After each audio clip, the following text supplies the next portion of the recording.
E aí, turma, tudo bem com vocês? Espero que vocês estejam bem, né? Bom dia, né? Boa tarde, boa noite, dependendo de que horário vocês estejam assistindo a aula. Espero que vocês estejam conseguindo compreender os assuntos, né? Estou tentando trazer da melhor forma possível. Infelizmente, nessa forma de aula remota, às vezes não dá para a gente conseguir captar, né, as pequenas dúvidas, né? Por isso que eu sempre deixo ao final dos vídeos meu e-mail, meu Instagram. Além disso, tem o e-mail da plataforma aí da escola, que vocês podem entrar em contato comigo, ou seja, mandar suas dúvidas, mandar seus exercícios que vocês fizeram, qualquer coisa, que assim que eu receber eu respondo a vocês, certo? Certo? Então a gente, nas últimas aulas a gente viu estudando sobre os conceitos de saúde, né? Então falando lá sobre saúde individual, né? Sobre os termos, os conceitos propriamente dita, né? A terminologia. E aí entramos um pouco para falar sobre saúde individual e fomos falando sobre várias doenças que estão ligadas à ausência do saneamento básico, né? Das condições básicas de saúde, né? E aí fui falando sobre uma série de doenças que são comuns e muito ligadas à ausência de saneamento básico, à ausência de condições básicas de vida, né? De higiene, de educação mesmo sobre como proceder, né? Para se manter aciado, para como lidar com os alimentos, ou seja, como é que trata, como é que cuida dos alimentos. E aí fomos ver vários ciclos de vida dessas doenças, né? Muitas delas parasitas, algumas delas parasitas, né? E de grupos diferentes, né? Plateumintos, né? Mateumintos, protozoários, aí falamos sobre as viroses, as doenças causadas por vírus, né? E aí falamos sobre várias doenças, tuberculose, leptospirose, teníase, cistocircose, doença de Chagas, fitossomose, giardíase, amebíase, o que mais? Febre tifoide, ou seja, aí falamos de várias doenças de ciclo envolvido com água, dengue, zika, chikungunya, febre amarela, falamos sobre malária, ou seja, doença é o que não falta, né? Imagine para vocês como é que vai ser o simulado da segunda unidade, né? Vou botar a parte de terminologia. Vamos guardar lá, mas vai ter muita coisa que as pessoas vão estudar. Então, não é necessariamente um assunto difícil, mas é que tem muita coisa, muito detalhe, né? Então, a gente vai precisar um pouquinho de atenção nessa parte. Hoje a gente vai corrigir para fechar essa parte. Antes de entrar no próximo conteúdo, que é falar sobre saúde coletiva, vamos falar sobre... eu vou corrigir para vocês agora, comentar e recapitular, né, o assunto, tratando de recapitular, né, essa parte antes de entrar em saúde coletiva, individual e coletiva, que são os nossos próximos assuntos. Falar um pouco do tratamento de esgoto, tratamento da água, falar um pouco do sistema único de saúde, falar sobre os indicadores de saúde, né, para a gente poder fechar essa parte de saúde e entrar no próximo bloco de assuntos do sétimo ano. Mas antes de chegar lá, vamos corrigir aqui o exercício que trata desse ciclo de vida dos organismos. O exercício é da página 116 e 117 do livro de vocês. Se vocês não responderam essa atividade, então vocês param o vídeo, vão responder a atividade, certo? E depois vocês retornam para pegar aqui a correção, os comentários e a recapitulação, certo? É importante que vocês façam o exercício antes de assistir o vídeo, porque vocês vão testar os conhecimentos, ou seja, vocês vão ver se vocês entenderam o assunto, se vocês estão entendendo o assunto, se está tudo em dia, certo? Então vai precisar, é bem importante isso aqui. Então vai lá e não fez, para o vídeo e vai responder 116 e 117. Quem já fez, vamos dar continuidade ao vídeo e falar um pouquinho sobre essas questões e aí comentar sobre esses temas, certo? Então vamos lá. Vamos falar um pouquinho sobre esses assuntos e sobre essas perguntas, né? e falar um pouquinho sobre o assunto aqui. É uma forma de recapitular também. Então vamos começar aqui pelo começo, que é a primeira questão. Então a primeira questão, ela trata o seguinte, né? Qual é o papel, que papel o inseto representado na imagem a seguir desempenha na transmissão do protozoário causando da doença de Chagas? Que nome esse inseto recebe? Como essa doença pode ser evitada? Se vamos falar como essa doença pode ser evitada, pode vir daquela outra forma, né? Quais são as medidas profiláticas dessa doença? Ou seja, como a gente pode evitar que essa doença acometa os indivíduos, né? Então, a primeira coisa que ele pergunta, vamos do começo, né? Cadê? Então, o que é esse bichinho nessa imagem aqui? Qual é o papel que ele desempenha na transmissão do protozoário por causa da doença de Chagas? Ele é o vetor, né? Então esse inseto é o vetor, ou seja, ele transporta o protozoário que vai causar a doença, né? Então a questão quase só não escreveu a palavra vetor, ela escreveu que era um vetor. Então, o papel que ele desempenha é de vetor, então ele é o vetor da doença. Que nome esse inseto recebe? Ele é conhecido popularmente como barbeiro. Chama de barbeiro por quê? Porque ele gosta de picar, né, se alimentar do sangue, principalmente na região do rosto das pessoas, né? Então é por isso que costuma chamar de barbeiro, certo? Então ele é conhecido como barbeiro. E como essa doença pode ser evitada? Ela pode ser evitada, a gente pode combater, né, a infestação do inseto, né, do barbeiro, ou seja, fazer o controle do barbeiro, da população de barbeiro. A gente pode colocar telas protetoras, né, nas janelas para evitar que o barbeiro consiga invadir nossas residências, mosquiteiros nas camas, já falei do controle do barbeiro, também deixar das casas de taipa, né, evitar a construção de casas de taipas, que eles gostam de se alojar nelas para se reproduzir e viver, né. Então essas são algumas medidas que a gente pode fazer para evitar. Se vocês encontraram outras medidas, depois me digam aí quais foram as outras medidas que vocês encontraram e para eu verificar se está certinho, né? Mas aí tem algumas. Então, quais são algumas delas? Fazer o controle da população dos barbeiros, colocar telas nas janelas, mosquiteiros nas camas, principalmente, professor, em todo lugar aqui eu vou fazer, não. Fazer isso para as pessoas que vivem em locais que tem incidência desse inseto, né? Desse besourinho e o barbeiro, né? Locais que não tem a presença desse barbeiro, não tem a necessidade disso. Beleza? Então vamos lá para a segunda questão aqui. Tem um textinho aqui. Dentre as plantas empregadas para fins molucicidas, destaque deve ser dado ao estudo do látex de Euphorbia splendens, conhecido como coroa de Cristo, cuja eficácia já foi testada em condições naturais e os resultados são animadores. Mesmo em pequenas concentrações, o látex é capaz de matar os caramujos Biophallaria, exibindo baixa toxicidade para outros animais aquáticos.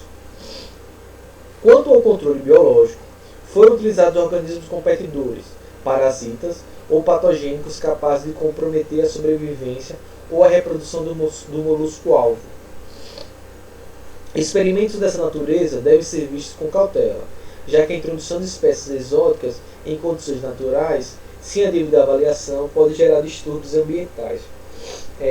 Veja que foram lançados aí vários conceitos, né? Primeiro conceitozinho que tem aqui no começo, ele fala molucicidas. O que é isso, molucicidas? Molucicidas são substâncias que podem matar moluscos, certo? Então esse textinho está falando sobre o Biophallaria, né, que é aquele moluscozinho que é hospedeiro intermediário lá no ciclo de vida das toxomons, né? Então esse texto aqui está falando de formas como a gente pode controlar as populações de Biophallaria, desse molusco, ou eliminar esse molusco. Então ele traz primeiro plantas que têm propriedades molucicidas, ou seja, plantas que podem matar moluscos. Aí ele traz o estudo do látex de uma planta que aí está a espécie dela, né, que é a Euphorbia splendens, que é conhecida também como coroa de Cristo, certo? Então ele está trazendo essa plantinha aí que ele traz interessante que essa substância ela pode ser lançada e ela não causa, ela não é tóxica, ou seja, ela não mata outros organismos aquáticos, ela só vai atingir os moluscos. Essa é uma parte que ele está falando aí. E outra parte que ele está falando de controle biológico. O não controle biológico, o que é controle biológico? Ele tem uma determinada espécie, no caso aí o biofalário. Precisa eliminar o biofalário de um lago, mas eu não quero jogar nenhum veneno, nenhuma substância química tóxica que mata esse bicho. E eu também não vou utilizar esse látex aí da Euphorbia splendens. Porque como é que você pode fazer com controle biológico? Você introduz naquele ambiente um predador do molusco, ou um organismo que parasita aquele molusco e mate ele. Isso a gente chama de controle biológico, ou seja, você usa um outro organismo vivo para controlar a população de algum organismo. Ou seja, nesse caso aí eu quero eliminar a população de biofalário do lago. Então eu vou introduzir um ser vivo que vai matar ele. Seja um predador que vai lá comer ele, né? Seja um parasita que vai parasitar esse organismo e matar ele. Isso é um conceito de controle biológico, né? Então, ele está falando aí. Outra forma de fazer o controle biológico também é você botar um organismo que compita com o biofalário, ou seja, que vai se alimentar das coisas que o biofalário se alimenta, só que ele seja melhor, mais eficiente que o biofalário. Então ele vai conseguir pegar o alimento, ele vai conseguir ocupar os hábitats e o biofalário vai morrer, né? Então, são essas formas aí. Aí ele fala lá que os controles biológicos têm que tomar cuidado, porque às vezes quando você introduz uma espécie exótica, o que é uma espécie exótica? Uma espécie que não vive naquele local. Então, você vai pegar um organismo, utilizar ele como controle biológico, mas ele não é natural daquele ambiente. Então tem que tomar cuidado com isso, porque às vezes você coloca uma espécie exótica em um ambiente, mas você desequilibra ele completamente. Aí por isso você tem que fazer bem um estudo bem minucioso daquele organismo, da biologia daquele organismo, antes de introduzir ele no ambiente, para que ele não acabe gerando mais impactos que o organismo que você queria controlar, certo? Então é um pouquinho sobre isso que esse texto está tratando aqui especificamente. Então na letra A ele faz: procure no dicionário o significado da palavra do texto que você desconheça. Então várias delas eu expliquei para vocês aqui, né? Molucicidas, eu expliquei para vocês, falei de controle biológico, falei sobre parasitas, a gente já falou, patogênicos, vocês já sabem, né? Que é causa de doenças. Falei sobre competidores, falei sobre vários termos aqui. Teve algum outro termo aqui que eu não expliquei para vocês, que vocês encontraram? Depois me mandem aí também para dizer o que, é que vocês acharam, vocês não sabiam, que vocês descobriram, certo? Na letra B, faça uma pesquisa sobre a planta, a coroa de Cristo. E a pergunta que ele faz é comum em sua região? Quero essa pesquisa. Então vocês vão me mandar. Olha, eu anotei todas as coisas. Aí, quando essa pandemia diminuir e a gente puder se encontrar, tem gente que está me mandando as atividades pro e-mail, pro Instagram, e eu estou anotando. Essas coisinhas aí eu vou cobrar todos vocês. No primeiro dia que eu encontrar vocês, eu vou cobrar tudo, certo? Eu estou com tudo aqui anotado. Então eu quero essa pesquisa também, certo? C. Então vamos para a letra C. Qual a importância? Vou cobrar. Qual a importância do controle da população de caramujos biofalária no combate à esquistossomose? Então qual a importância de você combater esse caramujozinho aí? Como esse caramujo é um hospedeiro intermediário, sem o hospedeiro intermediário, que é o caramujo, o ciclo vital da esquistossomose é interrompido. Ou seja, lembra lá que para se formar a larva cercária, antes que é a que entra no nosso corpo e causa a esquistossomose, antes tem que entrar uma outra fase larval, que é o miracídio do caramujo. Então, se você retira o hospedeiro intermediário, você impede que o ciclo de vida desse organismo se complete, e aí ele nunca vai formar a larva cercária, que é quem invade o nosso corpo. Então, a importância do controle da população dos caramujos biofalária é esse. Se você retira o hospedeiro intermediário, esse organismo ele não completa o seu ciclo vital, e nesse caso aí, ele não vai conseguir ele não vai conseguir contaminar a gente, ele vai conseguir, no caso, infestar nosso corpo, infectar nosso corpo, certo? Beleza? Vamos lá para a terceira questão. Veja no mapa a distribuição mundial da cisticercose em 2011. Então, país está lá, os países e áreas com risco de cisticercose em 2011, dados da Organização Mundial da Saúde. No Brasil, são comuns duas espécies de tênia, a tênia sólio e a tênia saginata ou saginata. Então, eu não sei como vocês acharem melhor.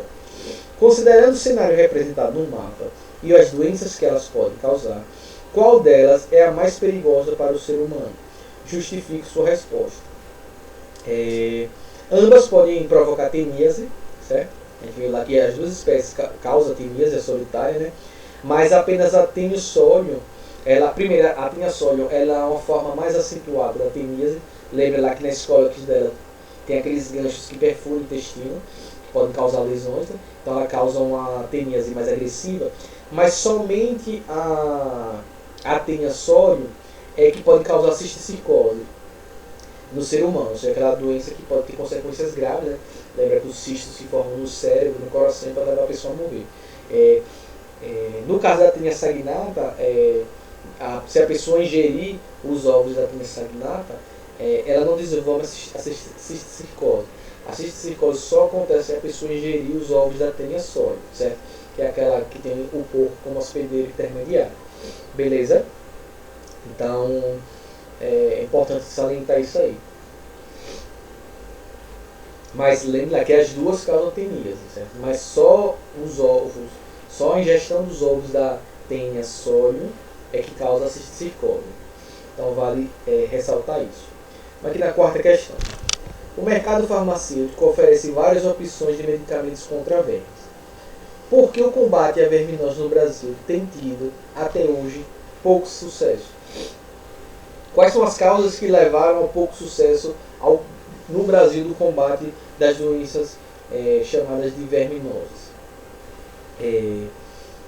Primeiro, porque por mais que você possa tratar aquela pessoa, em alguns casos de verminose, né, pode acontecer novas infestações na pessoa. Então, por mais que você dê aquele remédio e a pessoa fique tratada, mas se ela não mantém hábitos de higiene, ou se ela não tem saneamento básico nenhum, ou seja, acesso à água potável, água tratada, esgoto, ela pode se infestar de novo. Então não é uma doença que ela pega uma vez e depois não pega mais. Ela pode ser sempre, várias vezes, sendo infestada por esses parasitóides, né? Então, podem ocorrer, né, novas infestações nas pessoas devido à falta de adoção de medidas preventivas, né? Ou seja, a falta de profilaxias, como o uso de fossas, esgotos, a educação sanitária, né, que é a educação sobre a higiene, consumo de água tratada, alimentos bem lavados. Ou seja, não adianta ter os medicamentos que tratam a verminose se a pessoa não tem saneamento básico, se ela não tem água tratada, se ela não tem água encanada, se ela não tem esgoto coletado, se ela não tem educação sanitária, se ela não sabe como se higienizar, se a pessoa não, né, tem acesso à água contaminada, se ela não lava seus alimentos, se os alimentos vêm de uma procedência duvidosa. Então, por mais que a gente só fica, a gente não investe nessas medidas para que as pessoas não venham a entrar em contato com essas verminoses, por mais que você dê remédio para a pessoa que está doente, se ela está dentro daquele modo de vida em que ela pode ter novas infestações, ela com certeza terá novas infestações no seu corpo. Então aí não tem para onde correr, certo? Por isso que é fundamental o investimento em saneamento básico, ou seja, a universalização do saneamento básico, que todas as pessoas tenham acesso à água tratada, encanada, coleta de esgoto, por aí vai, certo? Quinta questão aqui. Por que lavar bem frutas e verduras constitui medida contra as verminoses?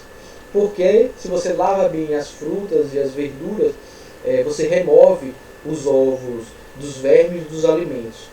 Então assim você evita que você ingira eles, né? Então por mais que aquele alimento seu tenha presença de ovos de vermes, se você lava ele bem quando estiver na sua casa e guarda, lava, seca certinho, você acaba eliminando esses ovos e aí você não tem como ser infectado e se infestar por uma determinada verminose, certo? Vamos lá para a sexta questão agora. As larvas dos vermes que provocam amarelão penetram na pele e vão para o intestino, onde se alojam, parasitando o indivíduo. Que medida individual é importante para não contrair o famoso amarelão? Ingerir somente carne bem cozida. Não, desculpe, perdão, me perdoe. Eu olhei para a questão 7, eu estava olhando a imagem da figura 7, que é da TNI, que é a... Peraí, viu? Eu olhei a imagem errada. Para evitar o amarelão andar calçado. Então você anda com seu chinelo, calçado, satélite, chapado, não andar descalço no solo, ao parasita ele não conseguir penetrar sua pele. Eu olhei a questão de tenias e cesticose e aí falei da carne, desculpe, viu? Então, as larvas do verme que provocam amarelão penetram na pele e vão para o intestino, onde se alojam, parasitando o indivíduo. Qual é a medida importante para não controlar o amarelão? Andar calçado, certo? Ou seja, evitar andar descalço no solo, na areia, no chão, certo?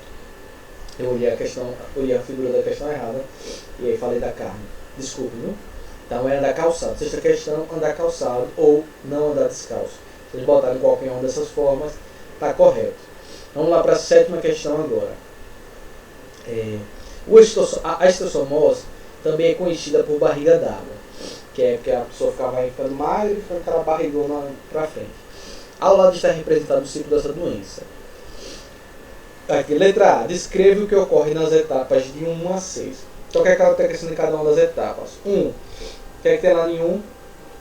Vão ter as fezes, as fezes com ovos da fêmea do esquistossomo, certo? Então, em 1 tem lá a presença das fezes com os ovos do esquistossomo. 2. O ovo chega até a água. Então, fezes com os ovos da fêmea do esquistossomo. Em 2, os ovos chegam até a água.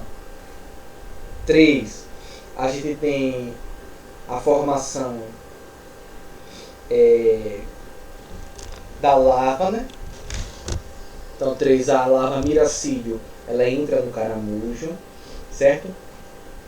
Em 4, a larva que no caramujo ela se transforma na cercária, certo? Então, a cercária é a segunda forma que sai do caramujo, que é o hospedeiro intermediário. Então, essa cercária ela vai e se forma, né? E penetra na nossa pele, que é 5, no caso 5 aí a cercária ela penetra na nossa pele, certo? E em 6 a cercária ela atinge lá os vasos sanguíneos do fígado e do mesentério, que é essa região aqui do interior do nosso abdômen, onde ela se reproduz. Então vamos recapitular. 1, a gente tem a presença dos ovos com a fêmea do esquistossomo. Em 2, os ovos atingem a água. 3, desses ovos saem a larva miracílio, que entra no hospedeiro intermediário, que é o caramujo biofalária. 4, o miracílio dentro do caramujo se transforma na cercária, que sai do caramujo. Em 4, né? 5, a cercária ela penetra através da nossa pele. 6, essa larva ela se aloja no mesentério, que é esses tecidos que ficam aqui na região do nosso interior, do nosso abdômen, e nos vasos sanguíneos do nosso fígado, onde ela se reproduz e o ciclo se reinicia. Certo? Facinho, né? Vamos lá para a 8ª questão. Desculpe, a letra B. Então, cite 2 modos de vida, cite 2 modos de prevenção de estossomose.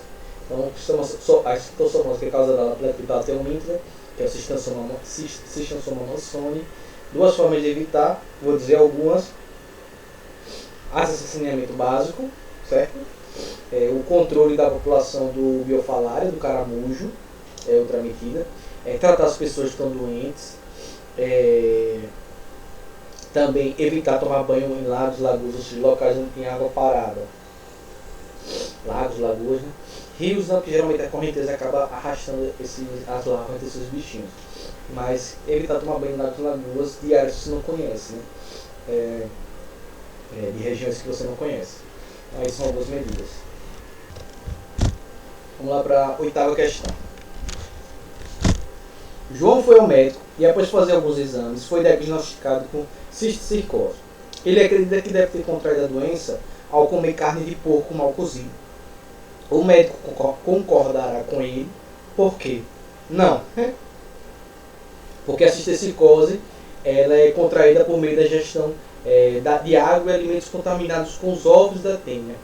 E a teníase, ela sim é contraída pela alimentação de carne mal cozida com a presença dos cistos, né? Então a cisticose você tem que ter sido contaminado com água, ou com alimentos, ou com a mão suja, né?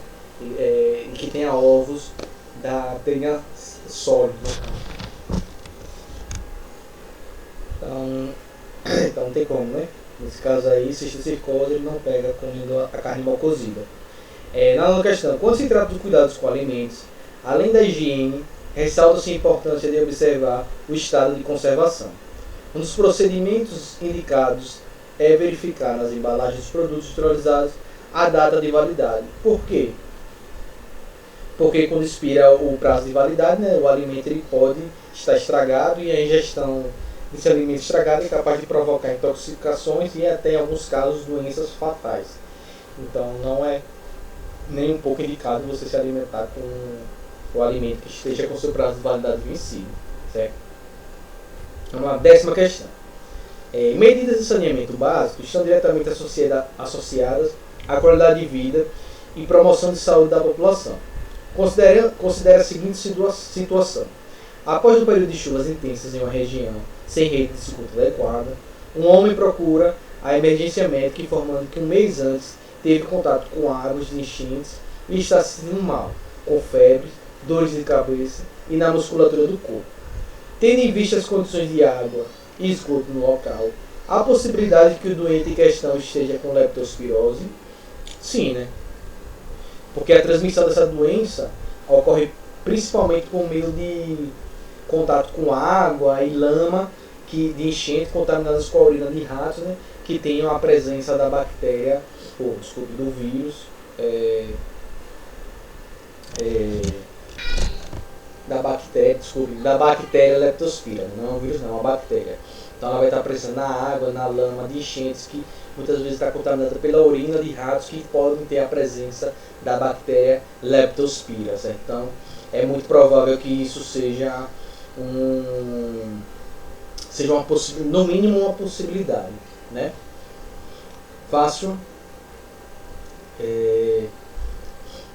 Vamos lá então para a 11ª questão, para a gente ir fechando aqui. Por que a incidência de doenças como a amebíase e giardíase é maior onde não há onde não existem boas condições sanitárias? Porque sem água e esgoto tratados, né, existe uma grandíssima possibilidade, né, de contaminação por qualquer um desses protozoários. Né?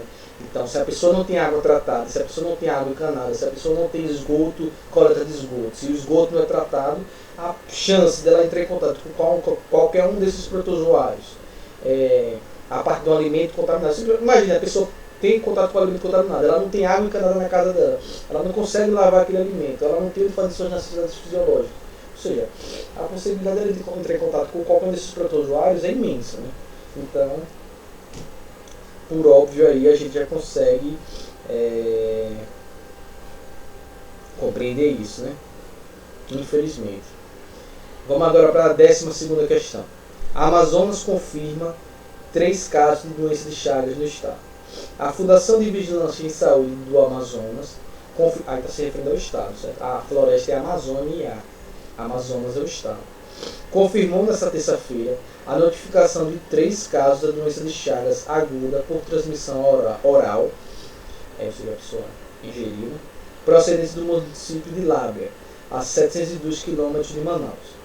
2 pacientes estão em tratamento na capital do estado e um terceiro segue sob acompanhamento médico em Lábrea. Outros 2 casos estão sendo investigados. A suspeita é que a doença foi contraída pelo consumo de açaí contaminado. O açaí aí que vocês comem, brincando. A notícia aborda a transmissão e consumo de açaí contaminado. Como isso acontece? Muito provavelmente sem a higienização adequada do açaí. Né? Então, o Trypanosoma ele sobrevive na polpa do açaí e o consumidor, nesse caso, ingere o parasita vivo. Então, às vezes, tem o barbeiro tá lá, né? E a pessoa não presta atenção, então o barbeiro ele fez as necessidades. Lembre lá que o Trypanosoma ele vai pelas fezes do barbeiro.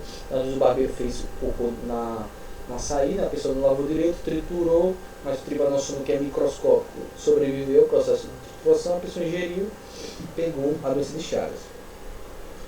Como podemos evitar esse tipo de transmissão de doença? Higienização adequada dos alimentos. Certo? Então se higieniza, lava bem e evita. No açaí tem um caso específico para fazer o processo de pasteurização, que é bem parecido como faz com leite. Né? Você aquece e resfria aquele produto, e aí ele mata o protozoário. Você aquece ele, né, ferve ele um pouco, depois você coloca ele para congelar. Ou seja, esse choque térmico, essa variação de temperatura, os processos que a gente chama de pasteurização, ele pode levar também à morte desse organismo aí. Então, higienizar o produto e pasteurizar ele, você consegue eliminar essa doencinha aí. Última questão: que doença pode ser evitada por meio do controle da população do mosquito Anopheles? Por quê? A Anopheles, a fêmea, causa a malária. Então, a fêmea do mosquito atua como vetor plasmódio, protozoário causador da doença. Então a fêmea, o macho nunca, é sempre a fêmea, ela transmite o plasmódio que causa a malária, certo? Então você pode evitar a malária controlando a população do mosquito Anopheles, certo? Espero que vocês tenham acertado tudo, tirado as suas dúvidas. Na próxima aula a gente vai continuar conversando um pouco sobre saúde, mas vamos falar sobre saúde individual e saúde coletiva, e aí a gente fecha a parte de saúde, certo? Se cuide, fiquem bem e a gente se vê na próxima aula. Tchau!